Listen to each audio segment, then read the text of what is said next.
하나님 말씀 로마서 15장 22절로 33절까지 말씀 교독합니다.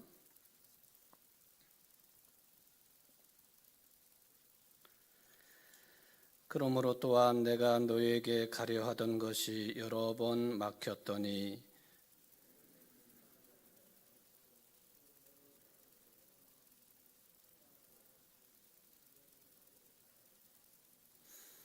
이는 지나가는 길에 너희를 보고 먼저 너희와 사귐으로 얼마간 기쁨을 가진 후에 너희가 그리로 보내주기를 바람이라.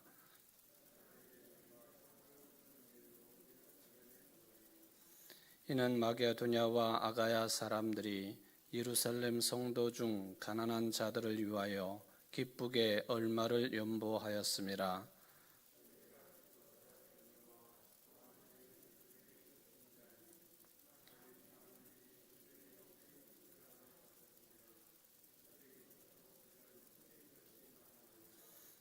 그러므로 내가 이 일을 마치고 이 열매를 그들에게 확증한 후에 너희에게 들렀다가 서바나로 가리라.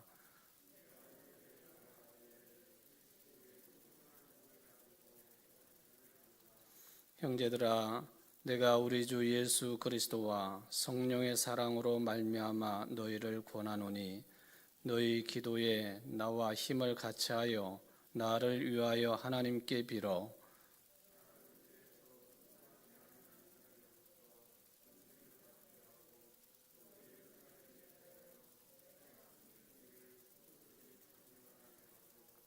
나로 하나님의 뜻을 따라 기쁨으로 너희에게 나아가 너희와 함께 편히 쉬게 하라.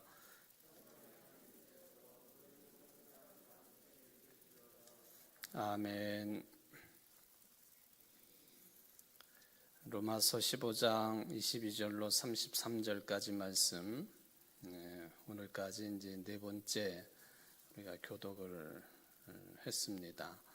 아마도 다음 시간까지 한 번 더 이 본문을 가지고 하나님의 말씀을 생각하는 시간을 갖게 되면 5번에 걸쳐서 이 본문을 가지고 하나님의 말씀에 접근을 하게 되겠습니다.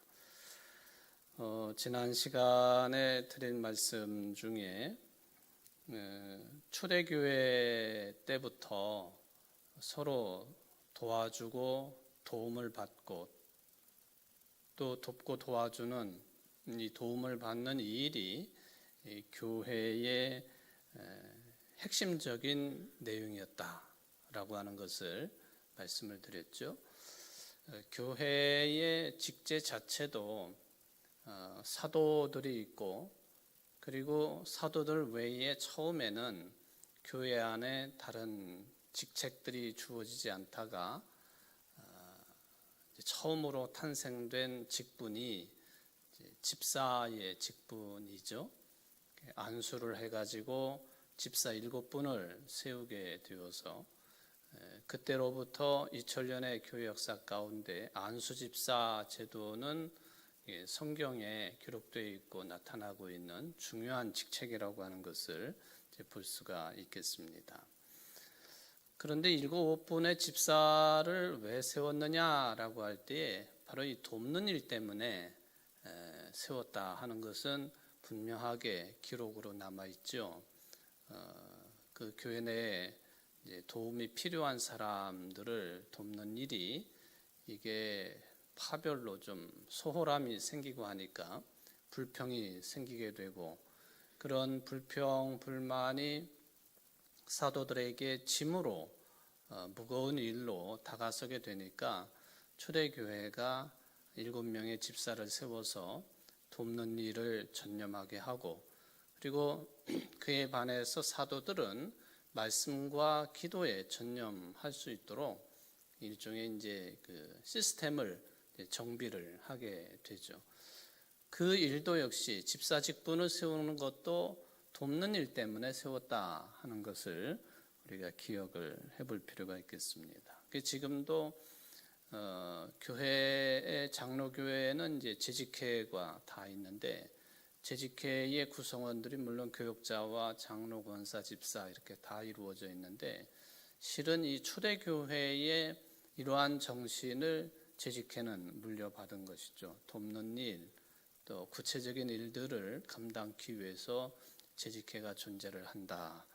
당회나 공동회를 통해서 결의된 사항들을 재직회는 손발이 되어서 움직이도록 하는 것, 이건 아주 기본적인 교회의 직책, 직분에 대한 이해라고 볼 수가 있겠습니다. 어떤 경우에는 이것이 이제 거꾸로 돼가지고 움직이는 교회의 모습도 볼 수가 있겠는데, 그것은 꼭 정상적이라고 볼 수는 없겠습니다. 성경의 배경으로 보면 그렇다 하는 것을 말씀을 드립니다. 그러므로 교회가 이런 돕는 일을 무시를 한다고 한다면 여러 차례 표현이 되는 것처럼 우리가 교회의 뿌리를 부정하는 꼴이 된다 하는 것입니다. 교회는 말씀도 선포하고 또 성례전도 집행이 되고 그러기도 하지만 초대교회로부터 이 돕는 일에는 항상 앞장섰던 교회의 모습이다. 지금도 마찬가지입니다. 한국의 개신교회에 대해서 수많은 사람들이 수많은 말을 해도요, 이 개신교회만큼 대사회적으로 또는 대내적으로 돕는 일을 오랜 세월 동안 활발하게 펼친 그런 기관이 없습니다. 잘 드러나지 않아서 그렇지요. 근데 이제 그런 것들에 대해서는 평가절하를 해버리고 이제 부정적인 내용들만 자꾸 나오니까 개신교회가 그게 전체인 모습이냐, 그렇게 평가가 되는 것은 안타까운 그런 현상이 되겠습니다. 근데 이렇게 돕는 일을 하는 데 있어서 그 깊이가, 그 넓이가 어떻게 되느냐 하는 문제는 또 다른 차원인 것 같아요. 교회들끼리 또 여러 현상들의 차이가 너무 크기 때문에 이런 차이들과 간극을 메꾸는 일들을 해야 되는데 그렇지 못하는 그런 문제들을 우리가 가지고 있다라고 하는 그런 말씀을 드렸습니다. 만약에 교회 안에서 또는 교회가 세상을 향해서 이 돕는 일을 그치거나 소홀히 하거나 편파적으로 하거나 또는 멋대로 하거나 하게 되면은 그 교회를 우리는 그 구원론적인 공동체로 인정하기는 어렵다라고 평가를 할 수는 있겠습니다. 자, 이러한 생각을 정리를 하면서 지금 이제 바울 사도가 마케도니아 지방과 아가야 지방 성도들이 그들도 넉넉하지 않음에도 불구하고 예루살렘 교회, 복음의 빚을 진 이 예루살렘 교회를 위해서 구제금을 이제 전달을 해야 되는데, 이제 지금부터 좀 그 바울이 가지고 있는 일종의 이제 걱정 근심에 대한 내용을 좀 살펴보려고 합니다. 구제금을 가지고 예루살렘을 가야 되는 바울에게는 본문에 따라서 생각해 보면 크게 두 가지의 근심거리가 있었다라고 해석이 되어집니다. 그 중에 한 가지가 뭐냐 하면은 아주 이제 실제적인 그런 모습인데요. 바울 자신이 생명의 위협을 받고 있다 하는 것입니다. 좋은 일을 하러 지금 예루살렘을 방문을 하는데 바울의 생명의 위협이 가해지고 있다. 이게 뭐가 잘 맞지 않는 그런 내용이죠. 좋은 일을 하는데 무슨 생명의 위협을 왜 받는가 생각할 수가 있겠는데 그 속 내용을 좀 생각을 해볼 수가 있겠습니다. 지금 바울도 원래는 다메섹 도상에서 부활하신 예수님을 만나기 전에는 기독교를 박해하던 인물이었지 않습니까? 근데 바울은 이제 회심을 해서 아주 강력한 크리스찬이 되어서 지금 새로 나타난 것이고, 근데 여전히 예루살렘이 되었던 예루살렘 바깥이 되었던 간에 유대인들이 있는 전역에서는 바로 이 기독교를 박해하는 세력들이 상존하고 있었다는 거예요. 이게 지금 구제금을 들고 가는 바울에게 상당한 위협이 된다 하는 거예요. 그래서 언제 바울이 화를 당할 줄 모르는 그런 상황에 놓여 있습니다. 여기 이제 화를 당한다라고 하는 이 표현은요, 헬라어 표현으로 보면은 죽음까지도 포함되어 있는 뜻입니다. 그러니까 언제 죽음을 당할지 모른다 하는 거예요. 구제금을 들고 가는 바울을 죽인다. 죽임을 당할 수 있다 하는 것이죠. 이 바울을 공격하려고 하는 사람들이 예루살렘에만 있는 게 아니고 유대 전체 지역에서 총망라되어 있는 그런 점에서 상당히 험악한 분위기가 조성되어 있었다라는 말씀이 되겠습니다. 도대체 바울을 왜 이렇게 죽음에 이르기까지 몰아세우는 세력들이 유대 전역에 흩어져 있느냐? 그거는 이제 성경 여러 군데 있습니다만 특별히 사도행전 21장이나 또는 23장 같은 말씀을 계속 읽어보면은 이 사람들이 이런 이유 때문에 바울을 적대시하고 또 심지어는 바울의 생명까지 앗아가려고 하는구나 하는 것을 확인을 할 수가 있겠습니다. 물론 이제 이것은 다 헛소문들이라고 평가가 되어집니다. 바울이 실제적으로 그렇게 했느냐 할 때에 그러지는 않았던 것이고, 물론 이제 듣는 사람들이 오해를 하는 경우가 있겠고, 또 오해된 말들을 자꾸 계속해서 제3자 사자에게 전하다가 보니까 이게 소문이, 잘못된 소문들이 널리 번져 나가게 된 그 결과가 바울의 생명까지도 위협을 당하는 그런 결과가 되었다라고 하는 것이죠.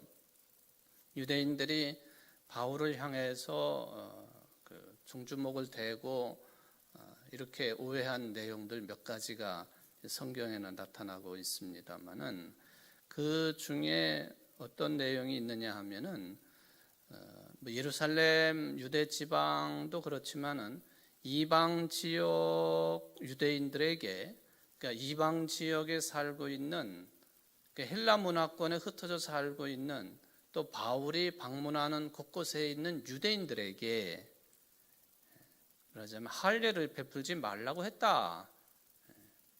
그게 이제 소문으로 쫙 퍼진 거예요. 이 할례 문제는 유대인들에게 있어서는 아주 절대적인 문제 아닙니까?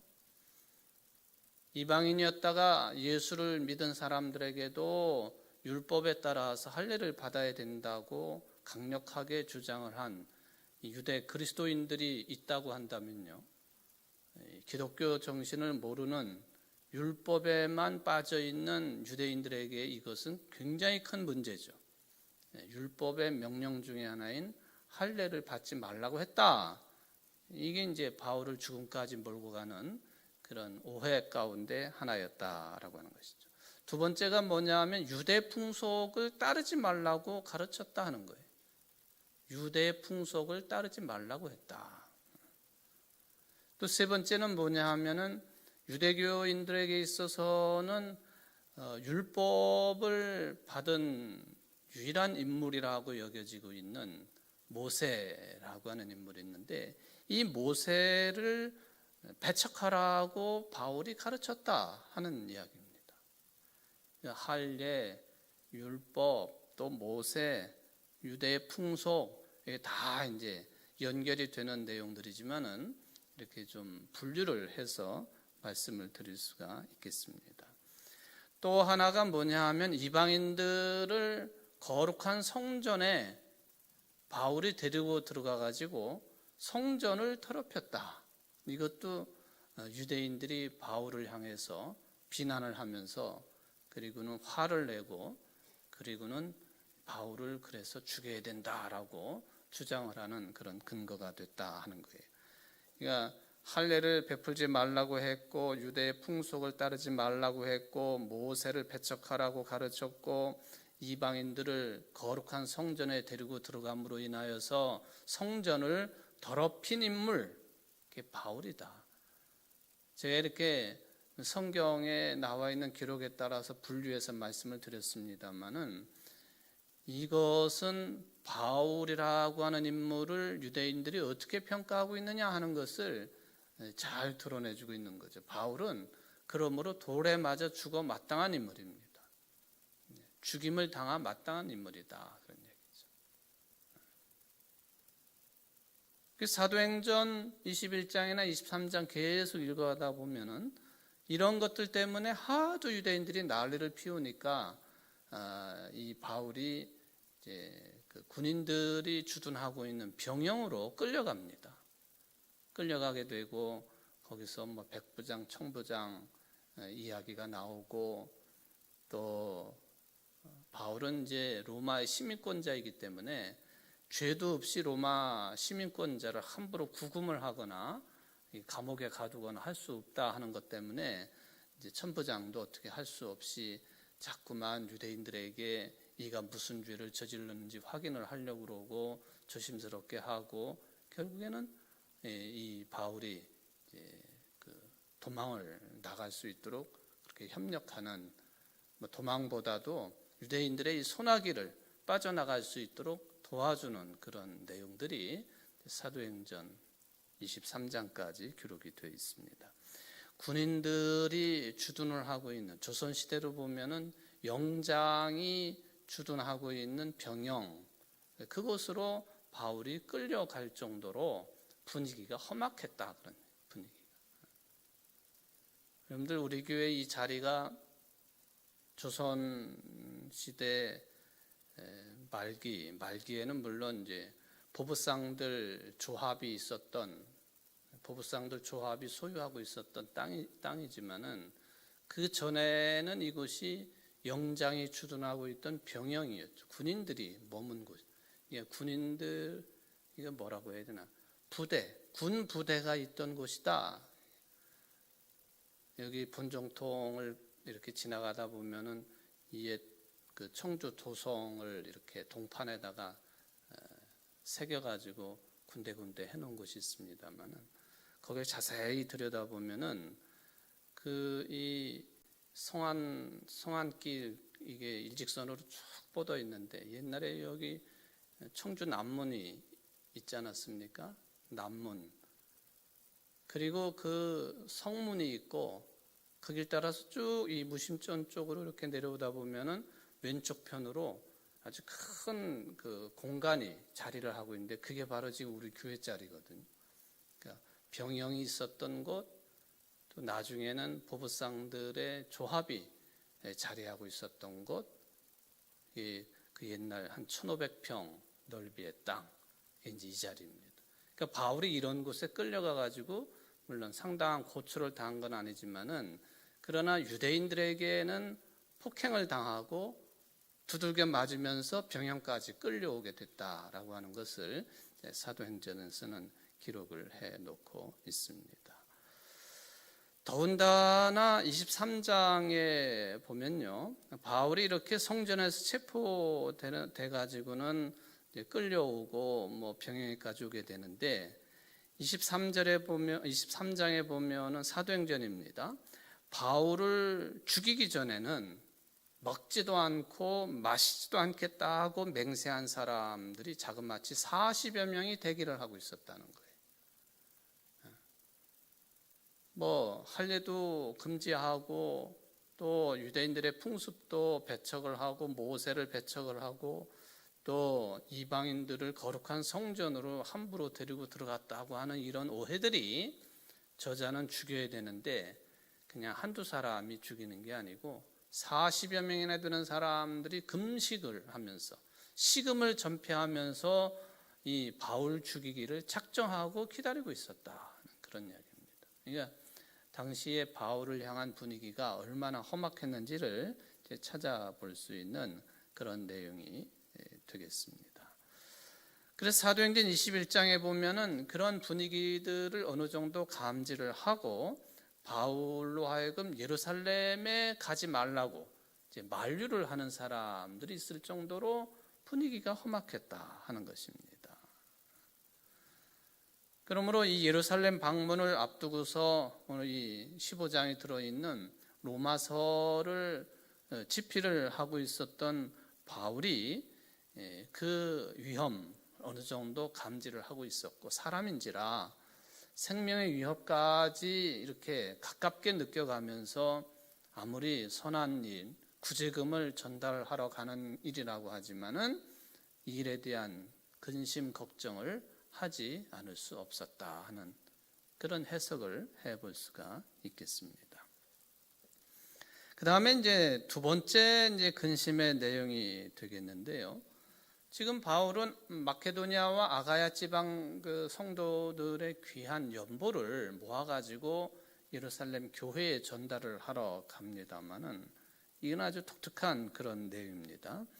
여러분들 31절을 한번 좀 보실까요? 이걸 그 행간을 우리가 좀 읽어야 되겠는데요.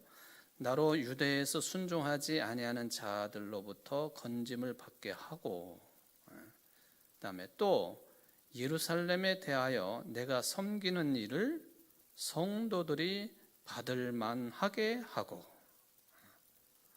여기 생명의 위협까지 받고 있다라고 하는 표현뿐만 아니라 예루살렘에 대하여 내가 섬기는 일을 성도들이 받을 만하게 하고 하는 이 표현입니다.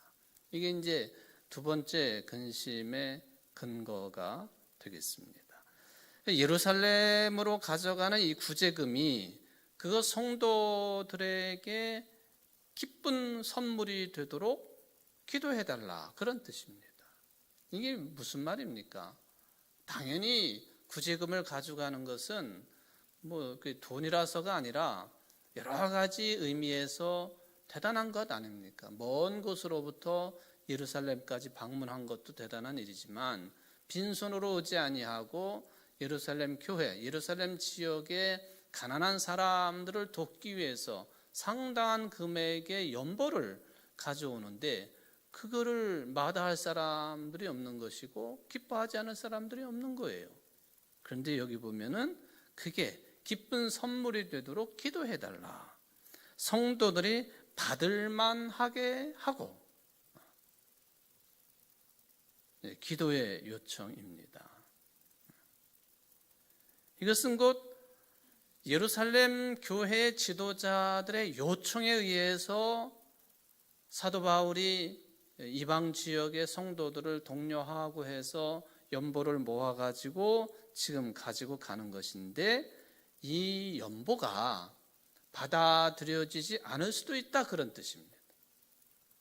받아들여지지 않을 수도 있다. 왜 그렇게 생각을 했을까?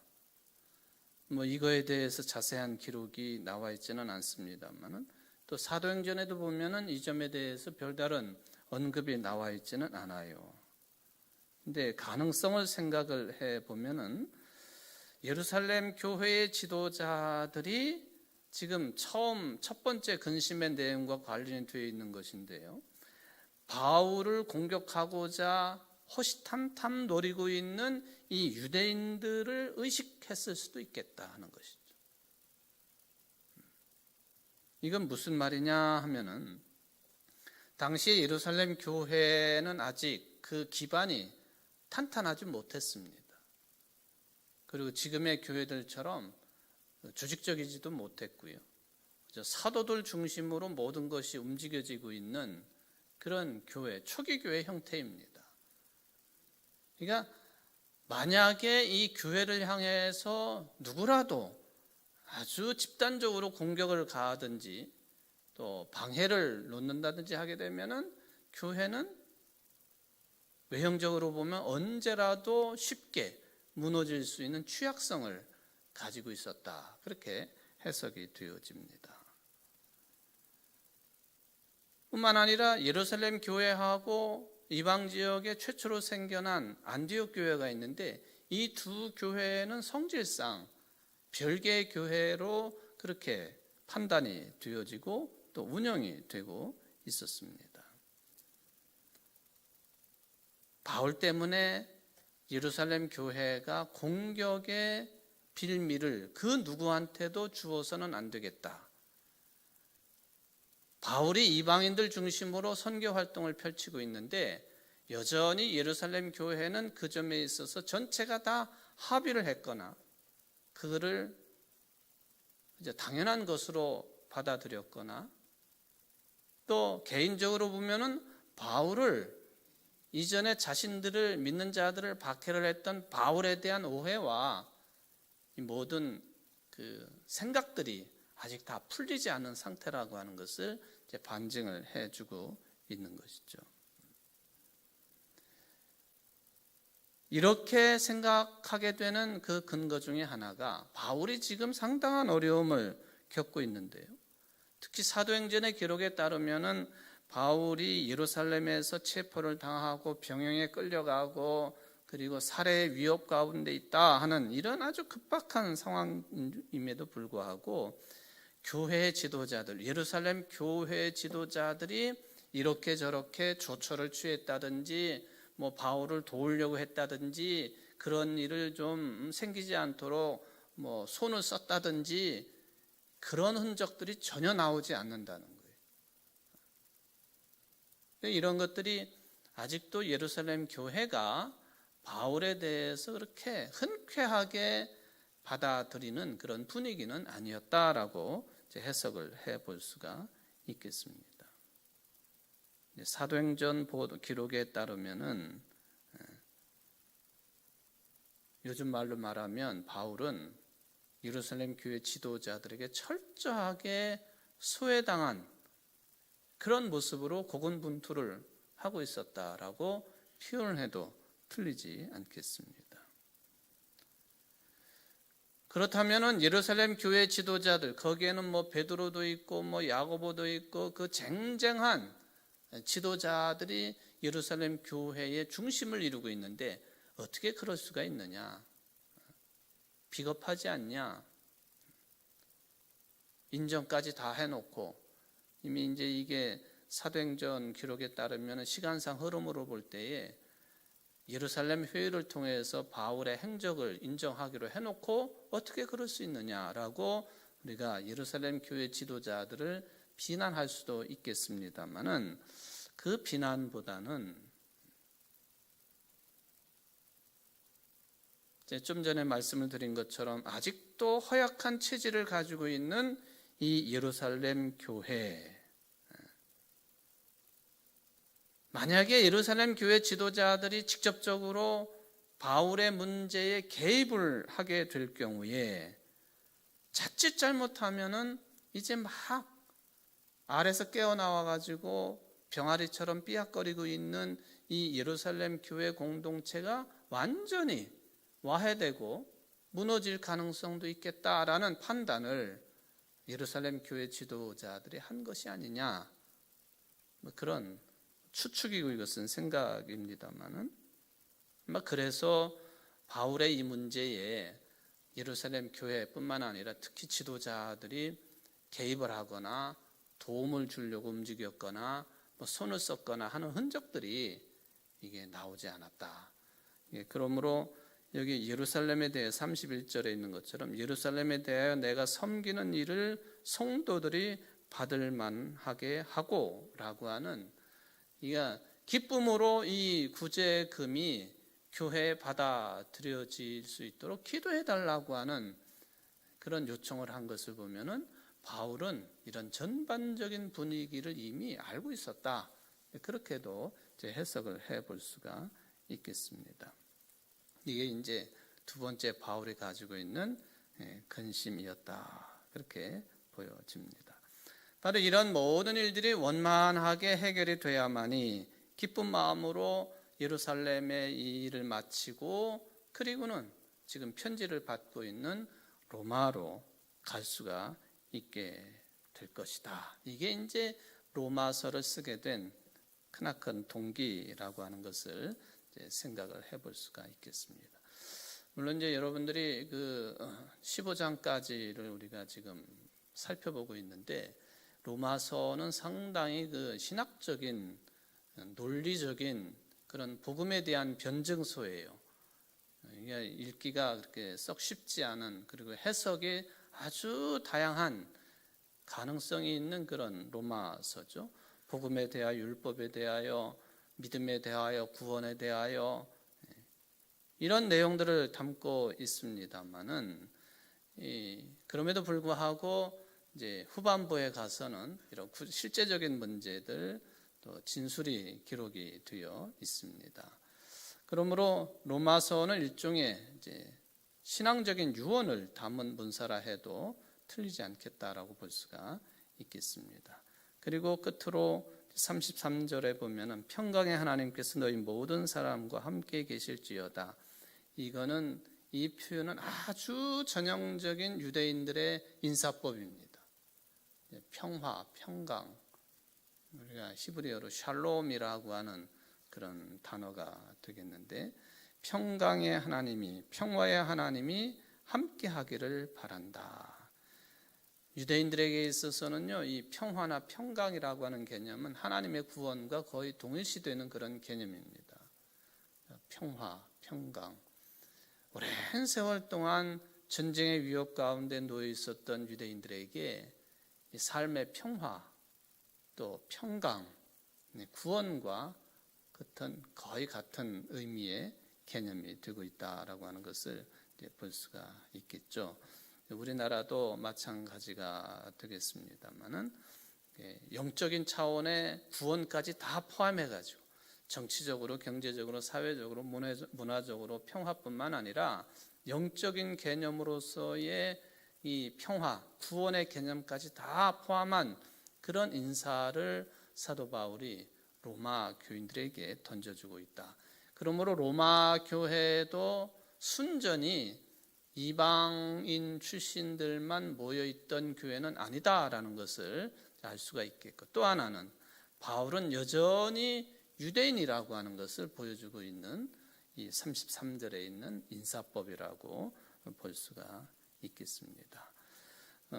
그리고는 마지막에 아멘이라고 하는, 그렇게 되기를 바란다, 진실이로소이다 라는 그런 뜻을 가지고 있는 이제 아멘을 끄트머리로 15장이 끝나게 됩니다. 사실은 이게 아직 16장이 더 남아 있습니다만은 15장의 이런 내용을 마치 로마서가 다 끝난 것처럼 제가 이렇게 말씀을 드리는 이유 중에 하나는, 이 16장의 이 내용은 물론 인사의 내용으로 채워져 있는데, 여러 가지를 살펴보면 신학자들이 16장은 이게 소위 말하면 추신에 가까운 그런 내용들을 담고 있다, 또 표현 양식도 그렇다, 그렇게 평가들을 합니다. 실제적으로 로마서의 마지막 내용은 15장이다라고 분류를 하는 이유가 거기에 있겠습니다.